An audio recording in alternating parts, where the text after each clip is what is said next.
Her har vi første bøjningsmønster. Verber, der ender på er, er dem, vi siger går under første bøjning. Og for eksempel verbet parler, at tale. Infinitiv form, som er den her, vi snakker om, er også det, der kaldes navneform, og det er den form, vi finder i ordbogen, hvis vi skal slå ordet op. I første bøjning, som sagt, er de verber, der ender på er. Og for at kan bøje sådan et verbum, der skal vi finde en stamme. Og stammen finder vi ved at fjerne er, kan man sige, og så får vi stammen, som er parle.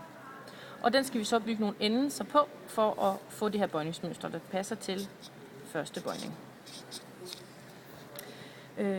Så det vi gør ud for første, anden, tredje person ental, første, anden, tredje person flertal, det er, at vi har nogle endelser. Vi starter med at skrive stammen, som er parle i det her tilfælde, og putter i første person ental på, anden person ental es på, tredje person ental på. Så det kommer til at hedde parle, je parle, tu parles, il og elle parle. I flertal, første, anden, tredje person har vi tilsvarende. Vi finder stammen og skriver den, så sætter vi nogle endelser på. I første person flertal, nous parlons, uns, vous parlez, ez til sidst.